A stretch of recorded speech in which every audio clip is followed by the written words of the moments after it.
Olá! Bora mergulhar de cabeça em Gênesis 31? Essa é uma daquelas histórias da Bíblia que são intensas.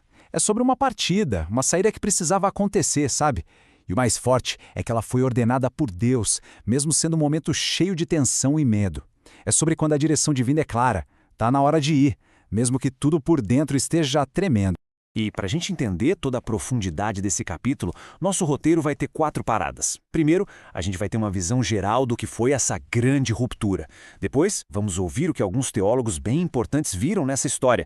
Na sequência, vamos caçar uns detalhes escondidos no texto que fazem toda a diferença. E por fim, a gente traz tudo isso para a nossa vida prática. Ok, então vamos lá, começando pelo começo. Essa primeira parte é para a gente montar o quebra-cabeça, entender o cenário de tudo o que acontece em Gênesis 31, que é, sem dúvida, um ponto de virada total na vida de Jacó.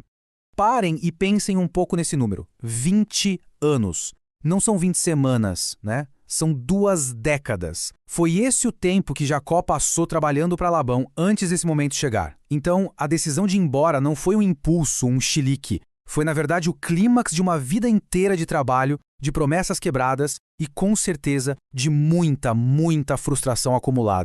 E o que acontece nesse capítulo é um verdadeiro turbilhão. É sim a história de um rompimento, mas o ponto central é este. A decisão não vem de um capricho de Jacó, vem de uma ordem clara de Deus.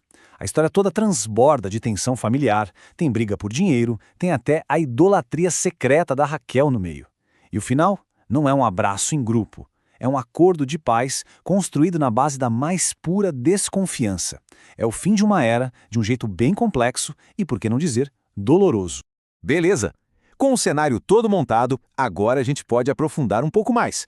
Vamos ouvir o que algumas vozes de peso, grandes intérpretes da Bíblia, conseguiram enxergar nas entrelinhas dessa história tão rica.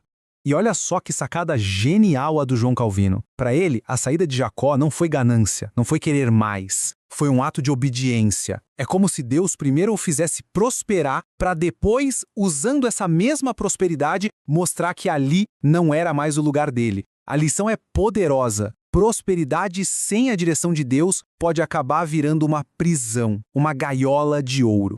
Aí vem o Charles Spurgeon, que era conhecido por não ter papas na língua, né? E ele vai direto na ferida, a hipocrisia de Labão.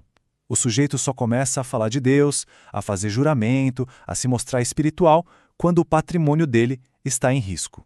É impressionante como esse tema é antigo e ao mesmo tempo super atual, essa tal de religião de conveniência. A Bíblia já falava disso há muito tempo. Agora, o John Wesley nos faz olhar para Raquel, e o que ele aponta é muito profundo. Mesmo sendo a esposa amada por Jacó, ela ainda se agarra aos ídolos do pai, aos costumes da vida antiga dela. É um lembrete bem sóbrio, sabe, de que a nossa jornada espiritual é um processo e que muitas vezes velhos apegos continuam ali, escondidinhos no nosso coração. E para fechar, o Russell Shedd bota os pingos nos is sobre aquele acordo final. Ele diz basicamente, gente, isso não é um pacto de amizade, é uma cerca. A ideia não era restaurar a confiança, porque isso já era impossível. A ideia era criar limites. E o ponto principal é chocante e libertador. Às vezes o que Deus aprova não é uma reconciliação, mas sim uma separação necessária. Uma separação que, no fim das contas, traz saúde. Certo? Agora é a hora da gente pegar a lupa. Vamos investigar aqueles detalhes culturais e linguísticos que, à primeira vista, passam batidos, mas que, na verdade, dão muito mais cor e profundidade para essa história toda. Lembra que a Raquel rouba os terafins do pai? Pois é, isso não foi um simples ato de idolatria. Esses objetos tinham um significado duplo. Sim, eram ídolos, mas, para a cultura da época, eles também funcionavam como uma espécie de título de propriedade, um direito à herança.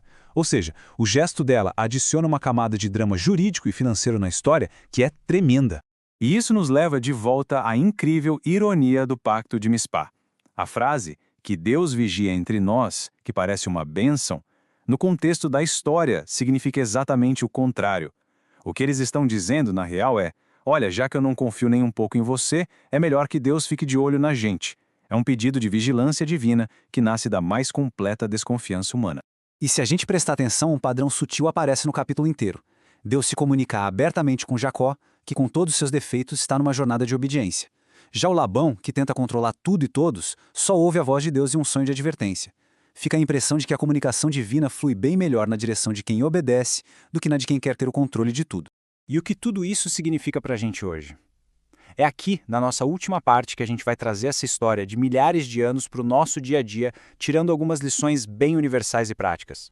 Essa pergunta aqui vai direto ao ponto, né? Toca no coração do capítulo. Porque às vezes o ato de maior coragem e fé não é tentar consertar uma situação, não é insistir mais um pouco. Às vezes é ter a força de obedecer a uma ordem que parece tão difícil, a de simplesmente partir, aceitando as perdas e os mal-entendidos que vêm junto. Talvez a maior maravilha dessa história não seja a riqueza que Jacó conseguiu juntar. O verdadeiro milagre, o pulo do gato, é a intervenção de Deus quebrando um ciclo de exploração. Quando ele diz volte, não é só um comando geográfico, é sobre restaurar a identidade de Jacó, tirá-lo da sombra controladora de Labão. Então, o que a gente pode levar no bolso dessa jornada? Acho que 3 lições fundamentais. Primeira, nem tudo que te faz prosperar merece te manter prisioneiro. Segunda, nem todo acordo precisa virar uma reconciliação. Às vezes, limites claros são mais saudáveis. E terceira, quando Deus é o juiz da situação, a gente não precisa ganhar a discussão. A gente só precisa obedecer e seguir o caminho que ele mostra. E a gente encerra com este pensamento final. Gênesis 31 não tem um final de filme com abraços e perdão para todo lado. Ele termina com distância. E o mais curioso de tudo é que é nessa distância que a paz finalmente se torna possível. Uma lembrança muito forte de que, por vezes, a paz não é encontrada na união, mas numa separação saudável e muito necessária.